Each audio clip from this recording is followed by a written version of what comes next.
ಕೇಂದ್ರ ಸರ್ಕಾರದ ಹಿಂದಿ ಹೇರಿಕೆಯನ್ನ ನಿರಂತರವಾಗಿ ವಿರೋಧಿಸುತ್ತಿರುವ ಎಂಕೆ ಸ್ಟಾಲಿನ್ ನೇತೃತ್ವದ ತಮಿಳುನಾಡು ಸರ್ಕಾರ ಈಗ ಮತ್ತೊಂದು ಹೆಜ್ಜೆ ಮುಂದಿಟ್ಟಿದೆ. ರಾಜ್ಯದಲ್ಲಿ ಹಿಂದಿ ಹೇರಿಕೆಯನ್ನ ಸಂಪೂರ್ಣವಾಗಿ ತಡೆಯುವ ಸಲುವಾಗಿ ವಿಧಾನಸಭೆಯಲ್ಲಿಂದು ಹೊಸ ಮಸೂದೆ ಮಂಡನೆಗೆ ತಯಾರಿ ನಡೆಸಿದೆ. ಹೌದು, ತಮಿಳುನಾಡಿನಾದ್ಯಂತ ಹಿಂದಿ ಹೋಲ್ಡಿಂಗ್ಸ್ ಬೋರ್ಡ್ಗಳು, ಚಲನಚಿತ್ರಗಳು ಮತ್ತು ಹಾಡುಗಳನ್ನು ನಿಷೇಧಿಸುವ ಹೊಸ ಮಸೂದೆ ಮಂಡನೆಗೆ ಎಲ್ಲಾ ರೀತಿಯ ತಯಾರಿಯನ್ನ ಮಾಡಿಕೊಂಡಿದೆ. ಮಂಗಳವಾರ ರಾತ್ರಿ ಕೂಡ ಮಸೂದೆ ಕುರಿತು ಕಾನೂನು ತಜ್ಞರೊಂದಿಗೆ ಚರ್ಚೆ ನಡೆಸಲಾಗಿದೆ. ಈ ವೇಳೆ ಅಧಿಕಾರಿಗಳು ಈ ಕ್ರಮವು ಸಂವಿಧಾನಕ್ಕೆ ಅನುಗುಣವಾಗಿದೆ ಎಂದು ಹೇಳಿರುವುದಾಗಿ ವರದಿಗಳಿಂದ ತಿಳಿದುಬಂದಿದೆ. ಮಸೂದೆ ಕುರಿತು ಡಿಎಂಕೆ ಹಿರಿಯ ನಾಯಕ ಟಿಕೆಎಸ್ ಇಳಂಗೋವನ್ ಪ್ರತಿಕ್ರಿಯಿಸಿದ್ದು, ನಾವು ಸಂವಿಧಾನಕ್ಕೆ ವಿರುದ್ಧವಾಗಿ ಏನನ್ನೂ ಮಾಡುವುದಿಲ್ಲ.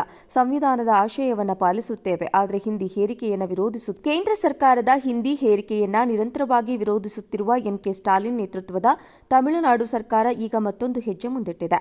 ರಾಜ್ಯದಲ್ಲಿ ಹಿಂದಿ ಹೇರಿಕೆಯನ್ನ ಸಂಪೂರ್ಣವಾಗಿ ತಡೆಯುವ ಸಲುವಾಗಿ ವಿಧಾನಸಭೆಯಲ್ಲಿಂದು ಹೊಸ ಮಸೂದೆ ಮಂಡನೆಗೆ ತಯಾರಿ ನಡೆಸಿದೆ. ಹೌದು, ತಮಿಳುನಾಡಿನಾದ್ಯಂತ ಹಿಂದಿ ಹೋಲ್ಡಿಂಗ್ಸ್ ಬೋರ್ಡ್ಗಳು, ಚಲನಚಿತ್ರಗಳು ಮತ್ತು ಹಾಡುಗಳನ್ನು ನಿಷೇಧಿಸುವ ಹೊಸ ಮಸೂದೆ ಮಂಡನೆಗೆ ಎಲ್ಲಾ ರೀತಿಯ ತಯಾರಿಯನ್ನ ಮಾಡಿಕೊಂಡಿದೆ. ಮಂಗಳವಾರ ರಾತ್ರಿ ಕೂಡ ಮಸೂದೆ ಕುರಿತು ಕಾನೂನು ತಜ್ಞರೊಂದಿಗೆ ಚರ್ಚೆ ನಡೆಸಲಾಗಿದೆ. ಈ ವೇಳೆ ಅಧಿಕಾರಿಗಳು ಈ ಕ್ರಮವು ಸಂವಿಧಾನಕ್ಕೆ ಅನುಗುಣವಾಗಿದೆ ಎಂದು ಹೇಳಿರುವುದಾಗಿ ವರದಿಗಳಿಂದ ತಿಳಿದುಬಂದಿದೆ. ಮಸೂದೆ ಕುರಿತು ಡಿಎಂಕೆ ಹಿರಿಯ ನಾಯಕ ಟಿಕೆಎಸ್ ಇಳಂಗೋವನ್ ಪ್ರತಿಕ್ರಿಯಿಸಿದ್ದು, ನಾವು ಸಂವಿಧಾನಕ್ಕೆ ವಿರುದ್ಧವಾಗಿ ಏನನ್ನೂ ಮಾಡುವುದಿಲ್ಲ. ಸಂವಿಧಾನದ ಆಶಯವನ್ನು ಪಾಲಿಸುತ್ತೇವೆ, ಆದರೆ ಹಿಂದಿ ಹೇರಿಕೆಯನ್ನು ವಿರೋಧಿಸುತ್ತೇವೆ ಎಂದು ತಿಳಿಸಿದ್ದಾರೆ. ಕೇಂದ್ರ ಸರ್ಕಾರದ ಹಿಂದಿ ಹೇರಿಕೆಯನ್ನ ನಿರಂತರವಾಗಿ ವಿರೋಧಿಸುತ್ತಿರುವ ಎಂಕೆ ಸ್ಟಾಲಿನ್ ನೇತೃತ್ವದ ತಮಿಳುನಾಡು ಸರ್ಕಾರ ಈಗ ಮತ್ತೊಂದು ಹೆಜ್ಜೆ ಮುಂದಿಟ್ಟಿದೆ. ರಾಜ್ಯದಲ್ಲಿ ಹಿಂದಿ ಹೇರಿಕೆಯನ್ನ ಸಂಪೂರ್ಣವಾಗಿ ತಡೆಯುವ ಸಲುವಾಗಿ ವಿಧಾನಸಭೆಯಲ್ಲಿಂದು ಹೊಸ ಮಸೂದೆ ಮಂಡನೆಗೆ ತಯಾರಿ ನಡೆಸಿದೆ. ಹೌದು, ತಮಿಳುನಾಡಿನಾದ್ಯಂತ ಹಿಂದಿ ಹೋಲ್ಡಿಂಗ್ಸ್ ಬೋರ್ಡ್ಗಳು, ಚಲನಚಿತ್ರಗಳು ಮತ್ತು ಹಾಡುಗಳನ್ನು ನಿಷೇಧಿಸುವ ಹೊಸ ಮಸೂದೆ ಮಂಡನೆಗೆ ಎಲ್ಲಾ ರೀತಿಯ ತಯಾರಿಯನ್ನ ಮಾಡಿಕೊಂಡಿದೆ. ಮಂಗಳವಾರ ರಾತ್ರಿ ಕೂಡ ಮಸೂದೆ ಕುರಿತು ಕಾನೂನು ತಜ್ಞರೊಂದಿಗೆ ಚರ್ಚೆ ನಡೆಸಲಾಗಿದೆ. ಈ ವೇಳೆ ಅಧಿಕಾರಿಗಳು ಈ ಕ್ರಮವು ಸಂವಿಧಾನಕ್ಕೆ ಅನುಗುಣವಾಗಿದೆ ಎಂದು ಹೇಳಿರುವುದಾಗಿ ವರದಿಗಳಿಂದ ತಿಳಿದುಬಂದಿದೆ. ಮಸೂದೆ ಕುರಿತು ಡಿಎಂಕೆ ಹಿರಿಯ ನಾಯಕ ಟಿಕೆಎಸ್ ಇಳಂಗೋವನ್ ಪ್ರತಿಕ್ರಿಯಿಸಿದ್ದು, ನಾವು ಸಂವಿಧಾನಕ್ಕೆ ವಿರುದ್ಧವಾಗಿ ಏನನ್ನೂ ಮಾಡುವುದಿಲ್ಲ. ಸಂವಿಧಾನದ ಆಶಯವನ್ನು ಪಾಲಿಸುತ್ತೇವೆ, ಆದರೆ ಹಿಂದಿ ಹೇರಿಕೆಯನ್ನು ವಿರೋಧಿಸುತ್ತೇವೆ ಎಂದು ತಿಳಿಸಿದ್ದಾರೆ.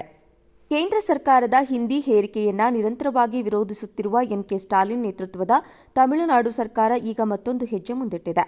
ರಾಜ್ಯದಲ್ಲಿ ಹಿಂದಿ ಹೇರಿಕೆಯನ್ನ ಸಂಪೂರ್ಣವಾಗಿ ತಡೆಯುವ ಸಲುವಾಗಿ ವಿಧಾನಸಭೆಯಲ್ಲಿಂದು ಹೊಸ ಮಸೂದೆ ಮಂಡನೆಗೆ ತಯಾರಿ ನಡೆಸಿದೆ. ಹೌದು, ತಮಿಳುನಾಡಿನಾದ್ಯಂತ ಹಿಂದಿ ಹೋಲ್ಡಿಂಗ್ಸ್ ಬೋರ್ಡ್ಗಳು, ಚಲನಚಿತ್ರಗಳು ಮತ್ತು ಹಾಡುಗಳನ್ನು ನಿಷೇಧಿಸುವ ಹೊಸ ಮಸೂದೆ ಮಂಡನೆಗೆ ಎಲ್ಲಾ ರೀತಿಯ ತಯಾರಿಯನ್ನ ಮಾಡಿಕೊಂಡಿದೆ. ಮಂಗಳವಾರ ರಾತ್ರಿ ಕೂಡ ಮಸೂದೆ ಕುರಿತು ಕಾನೂನು ತಜ್ಞರೊಂದಿಗೆ ಚರ್ಚೆ ನಡೆಸಲಾಗಿದೆ. ಈ ವೇಳೆ ಅಧಿಕಾರಿಗಳು ಈ ಕ್ರಮವು ಸಂವಿಧಾನಕ್ಕೆ ಅನುಗುಣವಾಗಿದೆ ಎಂದು ಹೇಳಿರುವುದಾಗಿ ವರದಿಗಳಿಂದ ತಿಳಿದುಬಂದಿದೆ. ಮಸೂದೆ ಕುರಿತು ಡಿಎಂಕೆ ಹಿರಿಯ ನಾಯಕ ಟಿಕೆಎಸ್ ಇಳಂಗೋವನ್ ಪ್ರತಿಕ್ರಿಯಿಸಿದ್ದು, ನಾವು ಸಂವಿಧಾನಕ್ಕೆ ವಿರುದ್ಧವಾಗಿ ಏನನ್ನೂ ಮಾಡುವುದಿಲ್ಲ. ಸಂವಿಧಾನದ ಆಶಯವನ್ನು ಪಾಲಿಸುತ್ತೇವೆ, ಆದರೆ ಹಿಂದಿ ಹೇರಿಕೆಯನ್ನು ವಿರೋಧಿಸುತ್ತೇವೆ ಎಂದು ತಿಳಿಸಿದ್ದಾರೆ.